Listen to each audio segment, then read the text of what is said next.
Hola, buenos días. Hola, ¿qué tal? Hoy os traemos Carl Theodor Dreyer.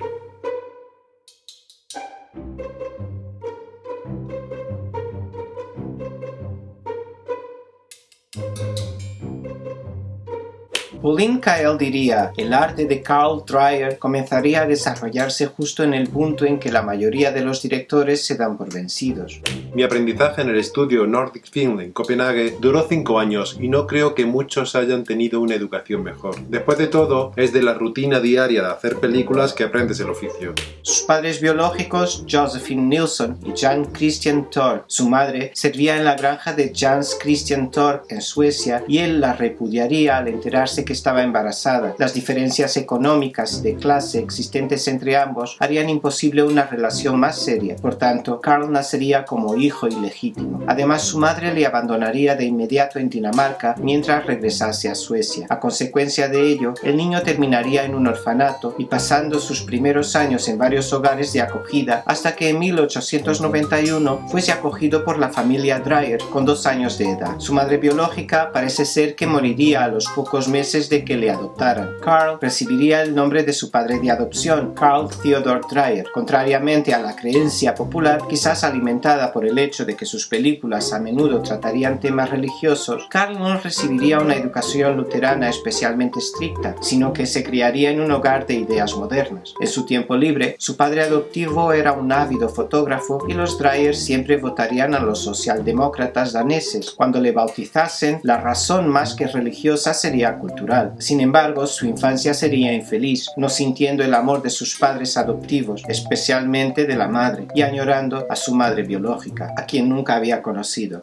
Después de trabajar como periodista, Carl ingresaría a la industria del cine pasando de leer guiones a dirigir películas. Perfilaría su vocación de cineasta, su única pasión, al escribir primero intertítulos para varias películas de cine mudo y posteriormente como redactor de guiones de 1912 a 1918. Por añadidura, aunque no vería mucho cine, diría que los pioneros de W. Griffith y antes de aquel los suecos Maurits Stiller y Victor Sjöström le influirían decisivamente. En 1936 haría crítica cinematográfica para luego devenir cronista judicial de 1936 a 1941. En la época del cine mudo su producción sería grande, pero disminuiría rápidamente con la llegada del sonoro. Tendría fama de fanático perfeccionista entre los productores, por lo tanto debería de haber sido difícil trabajar con él. Su carrera estaría marcada por problemas con la financiación de sus películas, lo que provocaría grandes periodos de inactividad en su producción. Los críticos también denunciarían su vampir, por lo que tendría que volver al periodismo en 1932. Sus inicios como director desde 1918 tendrían un éxito limitado, pero rodaría todos los años en esa década. La fama le llegaría gracias a El amo de la casa en 1925, éxito que cosecharía en su país y que devendría un enorme triunfo en Francia, a donde se trasladaría cuando la Société Générale de Film le hiciese el encargo de un largo sobre alguna heroína nacional, Juana de Arco, Catarina de Médicis o María Antonieta. Por mero sorteo saldría la primera. Así que allí rodaría la intensa La pasión de Juana de Arco, que aparecería en las salas en 1928 para convertirse años después en su primer gran clásico, aunque en su momento no sería siquiera un éxito de taquilla. Para Dreyer, aquella supondría su verdadero inicio cinematográfico. Con la ayuda de Pierre Champion, escribiría el guión basándose en estudios directos de las transcripciones originales del proceso padecido por la santa. La película tendría influencias tanto del realismo como del expresionismo cinematográfico, pero sus personajes despojados incluso aparecerían sin maquillar. Aparte de la maravillosa actuación de su protagonista, Maria Falconetti, entre el cast destacaría un joven Antonin Artaud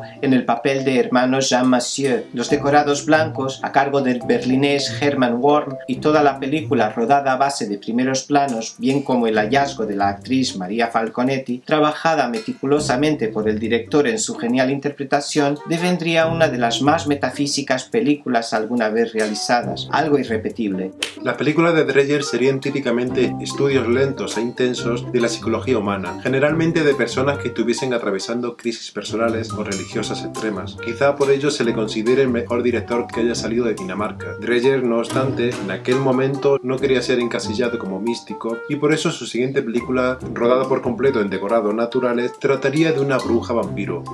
En los créditos del film señalaría el origen origen de la película en Carmilla, de Sheridan Le Fanu, pero más bien partiría de una idea original suya y de un amigo, Christian Hull, jugando con elementos preexistentes en donde la lógica cede paso a las emociones y la atmósfera lo cuenta casi todo acerca de aquel hombre que protege a sus dos hermanas de un vampiro. El film contiene impactantes imágenes como el héroe que sueña con su propio entierro o la del animal sediento de sangre sobre el rostro de una de las hermanas. Originalmente concebida muda, a la película se le añadirían luego diálogos hablados, pero finalmente aquella sería un fiasco comercial que le supondría al director más de una década sin poder rodar más que documentales, los cuales no apreciaba realmente. En 1943 haría Día de Ira, una severa crítica de las creencias en la brujería y su brutal represión mediante el fuego. Con aquel film fijaría el estilo que le distinguiría de sus obras mudas, a través de cuidadas composiciones, cruda fotografía en blanco y negro y tomas muy largas.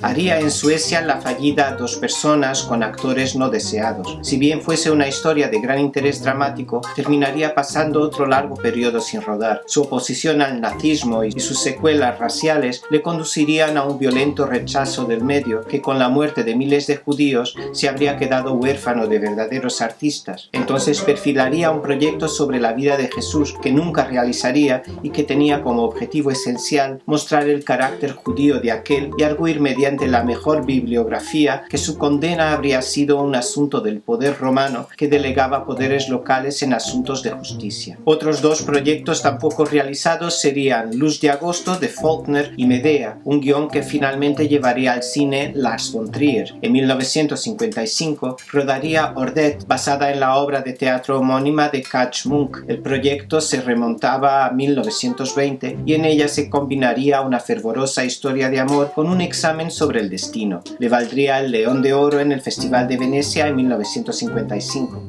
Su vida profesional se estabilizaría, pero como siempre, sus proyectos, que a veces se prolongaban 10 o más años, pronto lo llevarían a la que se convertiría en su última obra, Gertrude, basada en la obra homónima de Soderbergh. Si bien aquella es muy distinta a sus precedentes, resulta una especie de testamento artístico del autor en la medida en que se trata de una mujer que al separarse de su marido se mantiene fiel a su ideal de amor, amar al prójimo por encima de todo, incluso de uno mismo. Con gran vitalidad, Gertrude no se arrepiente nunca de sus elecciones, y Dreyer, con cierto halo cristiano, reconocería que en mucho de su cine se había preocupado por la intolerancia como obsesión personal, quizás por la impresión que le causaría intolerancia de Griffith. Encerrado en sus ideas y sus proyectos, en general Karl nunca iba al cine. Nada vería de Bresson y curiosamente alabaría a Jules Jim de Truffaut y la segunda parte de Hiroshima Mon Amour de René. Asimismo, El silencio de Bergman la tildaría como obra maestra, de quien sin embargo no conocería mucho más. Si bien su carrera durase 50 años, desde los años 10 hasta los 60, su concentración, sus rigurosos métodos, la idiosincrasia de su estilo y la obstinada devoción por su propio arte harían que su producción resultase menos prolífica de lo que hubiese podido esperarse. De hecho, él preferiría la calidad a la cantidad, lo que le llevaría a producir algunos de los mayores clásicos del cine internacional. Su honestidad consigo mismo y con su trabajo, así como su vocacional fidelidad a su gran pasión por el cine, harían que solo trabajase en las películas que pensaba que debía hacer y tal y como debía hacerlas. En apuntes sobre el estilo Dreyer escribiría que mi cine busca las experiencias íntimas del hombre y trata de adentrarse en el misterio y en los conflictos interiores de los humanos. En aquel tratado teorizaría además con cuestiones como el color naciente en el cine, sobre la oscuridad como valor, sobre el cine sonoro, sobre el realismo, a la vez necesario y superable, bien como sobre la ausencia del maquillaje como forma de depuración. Recomendamos Vampir. Chao. Bye.